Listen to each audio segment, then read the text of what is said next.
Y por la gracia de Dios, mis hermanos y hermanas, estamos aquí otra vez saludándoles en el nombre del Señor. El día martes 24 de agosto y estamos listos para seguir reflexionando, mirando, meditando en lo que al gran siervo de Dios, el apóstol Pablo, le aconteció allá en Jerusalén. Mis hermanos Tony, como también Carmelo, están aquí otra vez para acompañarme en el estudio. Hermano Tony, bienvenido. Gracias, pastor, y gracias a Dios por estar otra vez aquí, dispuestos a meditar en su palabra y a compartirla, hermanos. Y gracias también por sus oraciones por nosotros, hermanos. Las estamos necesitando, ¿verdad? Por nuestra salud y también por estas escuelas sabáticas y por todo lo que se está llevando a cabo para que salga en la televisión, en el internet, en fin, que Dios toque los corazones, ¿verdad? Y haya pues arrepentimiento. Los tiempos son malos. Muchas gracias por todo, que el Señor les bendiga, hermano. Amén. Hermano Carmelo, bienvenido. Gracias, yo también estoy agradecido con el Señor por estar aquí y también, hermanos, por permitirnos entrar a sus hogares, ¿verdad? Para compartir estas lecciones que podemos ver, hermanos, que la necesitamos mucho. Así es que el Señor nos bendiga, nos guarde y nos ayude a crecer en su gracia. Así es, hermanos y hermanas, vamos a pedir la bendición de Dios para el estudio de hoy. Así que vamos a pedir a mi hermano Carmelo que haga la oración. Querido Señor y Padre nuestro, aquí estamos agradecidos por su amor, agradecidos por ese privilegio que nos da, Señor, de poder estar participando de estas lecciones que usted ha tenido para bien mostrarnos en este tiempo que estamos viviendo. Gracias, Padre. Síganos acompañando y acompañe a todos aquellos que en estos momentos también la están escuchando, la están viendo, pero también, Señor, sabemos que esta situación de este tiempo a muchos posiblemente los tenga postrados en cama, a otros estén en situaciones difíciles, pero también acompáñelos, Señor. Ayúdelos y ayúdenos a orar los unos por los otros. Favores que pedimos y agradecemos en el nombre de Jesús. Amén. Amén. Muy bien, vamos entonces, hermanos, a mirar lo que hace el tribuno. Se ha enterado ahora que Pablo es ciudadano romano y quiere hacer las cosas de una manera más apegada a la ley.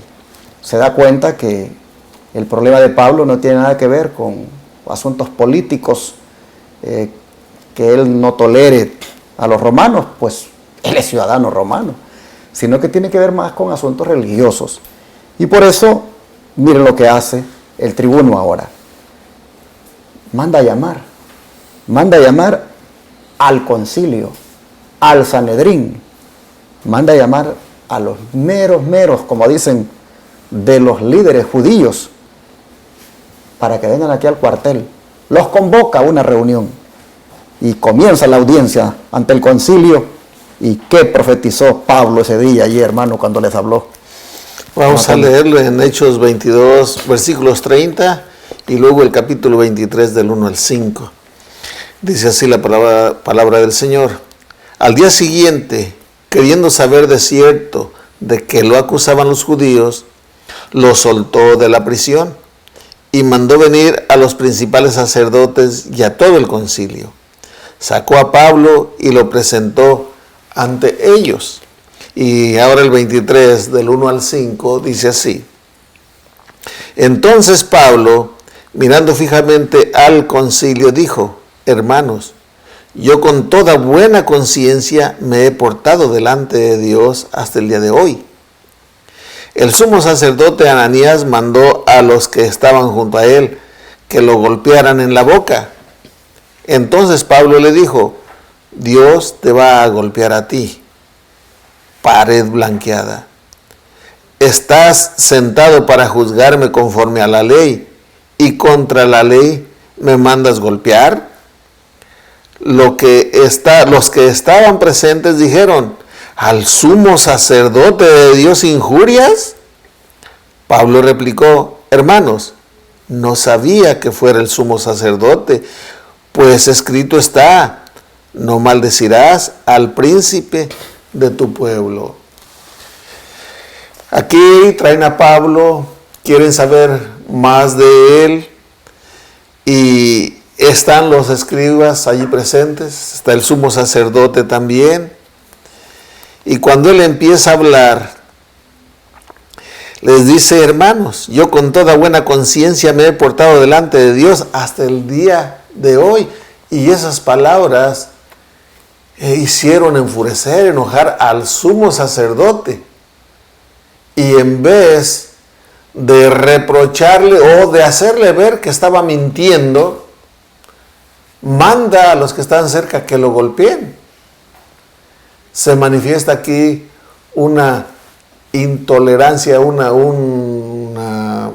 manera de manifestación de superioridad, como diciendo: aquí yo mando y se hace lo que yo digo, y no querer escuchar.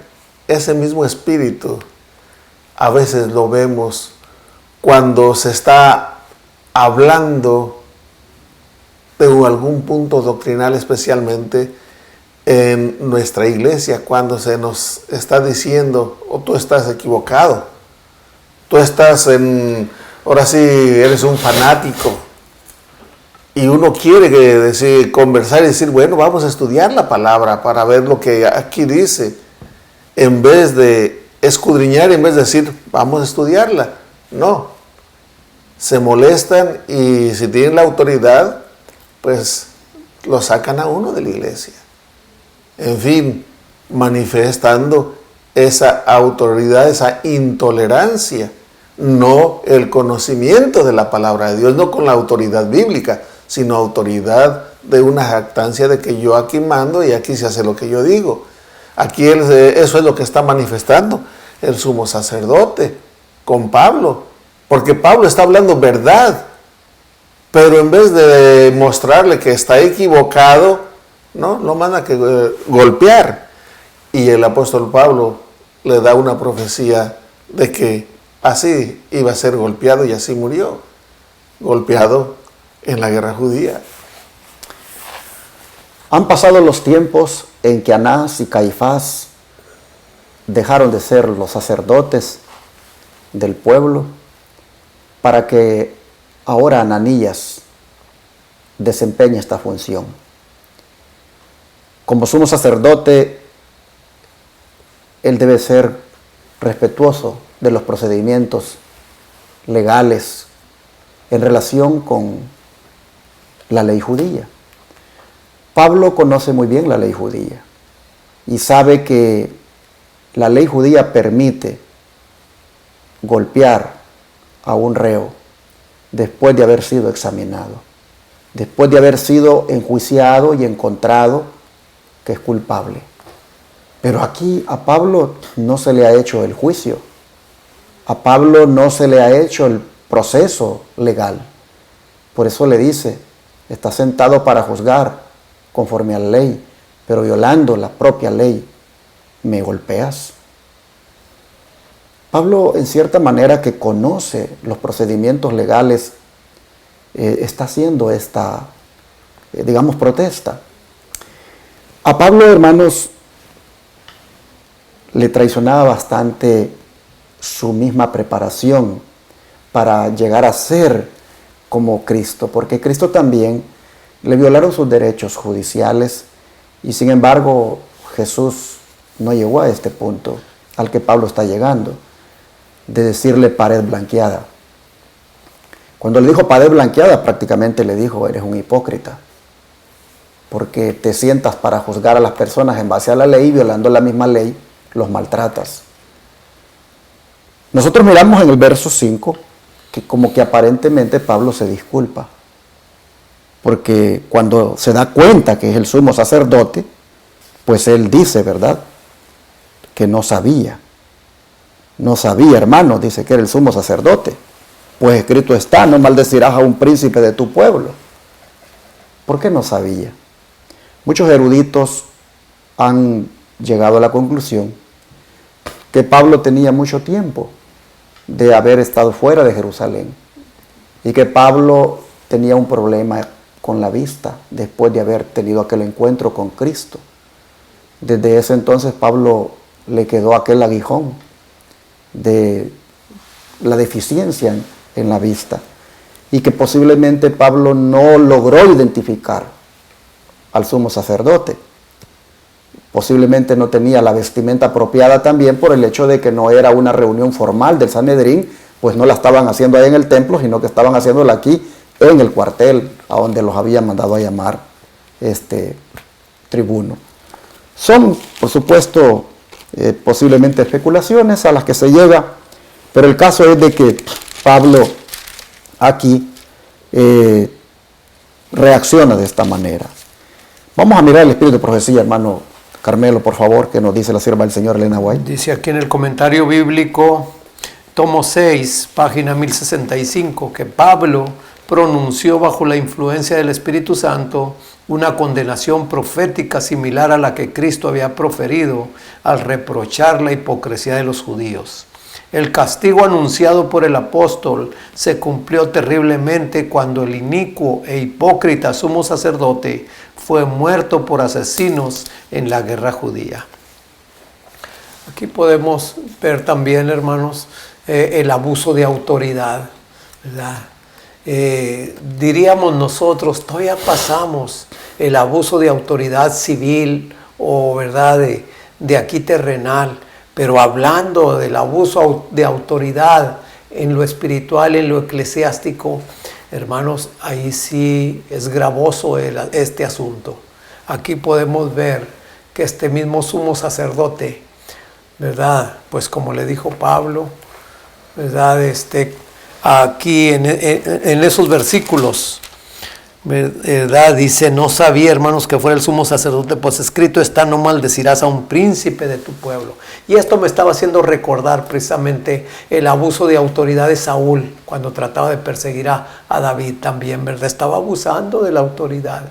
Hermanos, pues que nosotros, ¿verdad?, tengamos cuidado con eso. Si tú, hermano, tu hermana, eres líder, ¿verdad?, de la iglesia, o yo, ¿verdad?, que tengamos cuidado del cargo que tenemos, no abusar, no usarlo para fines propios de nosotros y poder abusar de eso, ¿verdad? Así es que aquí vemos que Pablo ya había profetizado que iba a pasar con este sumo sacerdote y así ocurrió.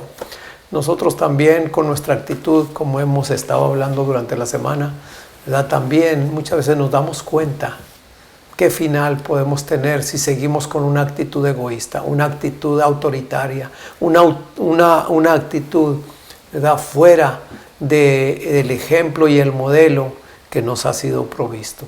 Así es que, hermanos, pues el Señor nos ayude.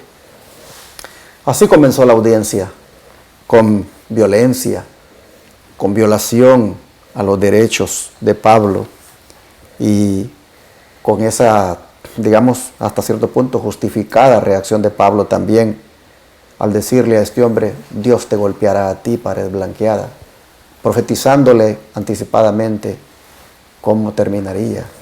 Y efectivamente, tiempo después, Ananías la pagó muy mal. Resulta que Ananías, hermanos, prácticamente vino a ser uno de los sumos sacerdotes más crueles que tuvo la nación judía. Se dice de él de que él siempre estuvo como plegado a los intereses romanos y en esa su forma terminó prácticamente muy mal sus días. Pero Pablo se lo había dicho, Dios te golpeará a ti, pared blanqueada. ¿Y cómo hizo Pablo ahora, hermano Carmelo, para redirigir sabiamente el rumbo de la audiencia? Porque pues ya había empezado mal el asunto. Bueno, aquí lo vamos a seguir viendo ahora del mismo capítulo 23 de Hechos, pero ahora del 6 al 9, que nos dice de esta manera. Entonces, Pablo, notando que una parte era de saduceos y otra de fariseos, alzó la voz en el concilio. Hermanos, yo soy fariseo, hijo de fariseo. Acerca de la esperanza de la resurrección de los muertos se me juzga. Cuando dijo esto, se produjo discusión entre los fariseos y los saduceos, y la asamblea se dividió, porque los saduceos dicen que no hay resurrección, ni ángel, ni espíritu, pero los fariseos afirman que sí existen. Entonces hubo un gran vocerío, y levantándose los escribas de parte de los fariseos, discutían diciendo, ningún mal hallamos en este hombre, que si un espíritu le ha hablado o un ángel, no resistamos a Dios. Aquí podemos estar viendo, hermanos, realmente cómo el Señor, ¿verdad?, ilumina las mentes de sus hijos. Y el apóstol Pablo se da cuenta que este grupo estaba compuesto, como lo estuvo compuesto también con el arresto de Jesús, con el juicio de Jesús, por fariseos y saduceos. Aquí estamos viendo, hermanos, también que el mal se coliga, ¿verdad?, aún dentro de las iglesias, de la iglesia. Aquí estamos viendo que estos grupos, ¿verdad?, estaban en un mismo fin de eliminar a este siervo del Señor. Pero cuando Pablo les habla de una cosa que, ¿verdad?, unos creen una cosa y los otros otra, pues aquí ya se hace división hasta entre ellos mismos. Así es que, como dice la palabra del Señor, nosotros, hermanos, debemos de ser prudentes como serpientes y sencillos como paloma. Aquí se dio cuenta, y el apóstol dio en la herida de cada uno de estos grupos, que después ahí podemos ver que se dividió. Interesante cómo Pablo habla aquí. Yo soy fariseo. Miren ustedes, ya es cristiano, pero él dice, yo soy fariseo. Resulta que la mayoría de cristianos se identificaban con esa, digámoslo así, división de la sociedad judía. Se identificaban con los fariseos por ser más conservadores, por ser más apegados a la ley. Los saduceos, estos siempre eran pues liberales, más políticos, y había esa división entre ellos, y por eso se cree que la mayoría de cristianos, los que compusieron la iglesia cristiana, pues se identificaban con la línea de los fariseos. Pablo dice, yo soy fariseo.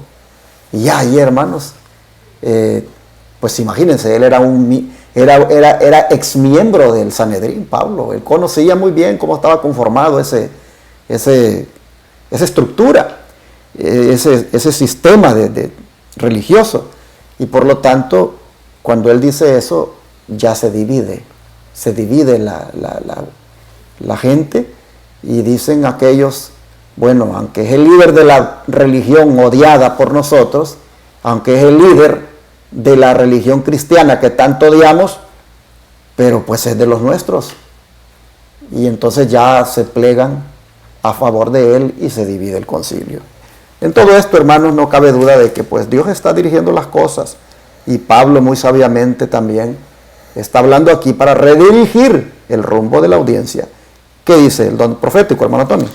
Sí, ahí en comentarios de la hermana G. de White, en el tomo 5, la página 1053, dice, los fariseos eran muy estrictos en cuanto a la observancia externa de las formas y las costumbres, y estaban llenos de justicia propia, altiva, mundana e hipócrita. Los saduceos negaban la resurrección de los muertos y la existencia de los ángeles, y eran escépticos en cuanto a Dios. Esta secta estaba formada mayormente por personajes indignos, muchos de los cuales practicaban hábitos licenciosos. Y luego sigue diciendo, los dos partidos empezaron a disputar entre sí, y de este modo se quebrantó su oposición contra Pablo. En la confusión que siguió a esto, los saduceos se esforzaban en apoderarse del apóstol para matarlo, y los fariseos luchaban con todo ardor por protegerlo. Esto está escrito en los Hechos de los Apóstoles, la página 329 y 330. Pablo, en una manera muy sabia, al saber que estaban dos clases de gente, pues él, como decimos hoy en día, divide y vencerás. Él se declara como fariseo, hijo de fariseos, y eso, al oírlo, los fariseos se inclinaron por el lado de Pablo, Mientras que los saduceos querían matar a Pablo, los fariseos lo defendían. Ahora ya estaban de parte de Pablo, defendiéndolo. Una manera en que Dios actúa, porque no cabe duda que Dios estaba en todo esto, obrando para defender a su siervo. Amén. Y hermanos, no sabemos cómo Dios actúa, pero de la forma más, o el problema más grande que lleguemos a tener, si confiamos en Dios, Él está al control de todo. Y Él va a utilizar a gente que ni es de tu iglesia, que no son ni cristianos, para que te defiendan. Así pasó con Pablo, lo defendieron los mismos centurión romano, porque Dios tiene nuestros días contados y va a ser cuando Él quiere, cuando vamos a bajar al descanso, no cuando aquel o el otro nos quiera a matar. Y eso debemos de tenerlo en cuenta y siempre caminar de la mano del Señor sin temor a nada, hermano. Amén. Debemos aclarar que cuando Pablo dice yo soy fariseo, decía en parte la verdad, porque era fariseo en el sentido de que creía lo mismo como ellos en cuanto a la resurrección de Cristo. Creía lo mismo como ellos en cuanto al apego a la santa ley de Dios. Creía lo mismo como ellos en cuanto a la existencia de los ángeles. Creía lo mismo como ellos en cuanto al respeto de la palabra de Dios, de la Torá.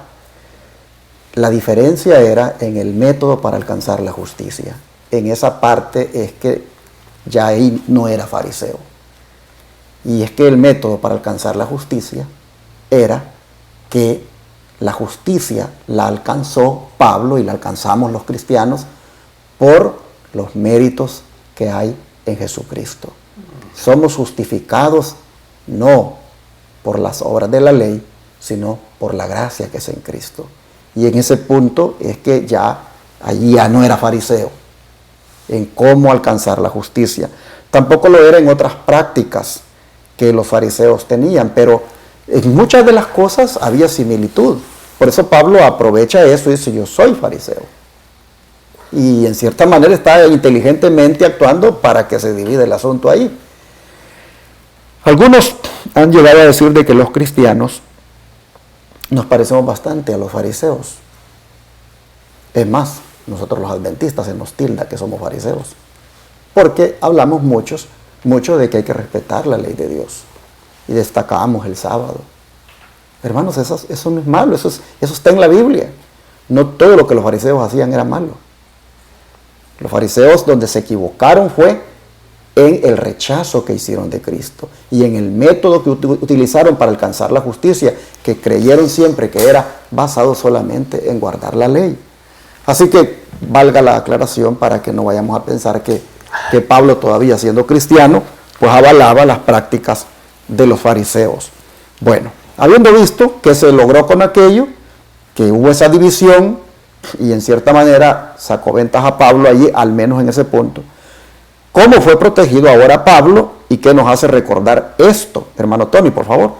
Sí, en Hechos 23:10 dice, el altercado llegó a ser tan violento que el tribuno temió que Pablo fuera despedazado por ellos. Mandó venir a la tropa para arrebatarlo de en medio y llevarlo al cuartel. ¿Cómo fue protegido Pablo? Bueno, como ya mencioné hace un momentito, Dios utilizó a este tribuno, este soldado romano, para que protegiera a Pablo. Y mandó a la tropa y lo quitaron de el peligro que tenía frente a la turba, especialmente de los saduceos, que eran los que lo querían matar. El libro de profecía, hermano Carmelo, por favor, ¿qué nos dice? Dice aquí en el Deseo de todas las gentes, página 206. Nuestra situación delante de Dios depende no de la cantidad de luz que hemos recibido, sino del empleo que damos a la que tenemos. Así, aún los paganos que eligen lo recto en la medida en que lo pueden distinguir, están en una condición más favorable que aquellos que tienen gran luz y profesan servir a Dios, pero desprecian la luz y por su vida diaria contradicen su profesión de fe. como diríamos, qué cachetada le dan a uno, ¿verdad, hermanos?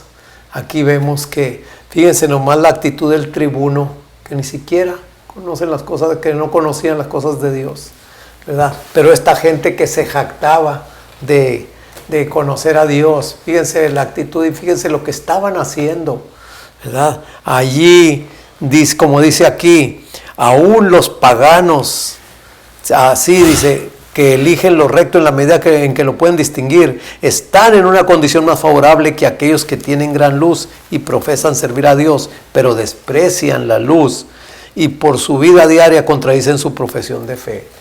Hermanos, pues todo esto es para mí, yo lo estoy recibiendo para mí, hermanos, que me está ayudando a examinarme, a ver cómo estoy yo, ¿verdad? Porque cuántas veces yo no critico a unas líderes, ¿verdad?, que tratan de llevar una cosa, o a murmurar sobre cosas, ¿verdad?, que se llevan. ¿Quién soy yo? ¿Quiénes eran estas personas para ellos apropiarse del juicio contra este siervo del Señor? Hermanos, pues esta lección a mí me ha enseñado mucho, así es que el Señor nos ayude.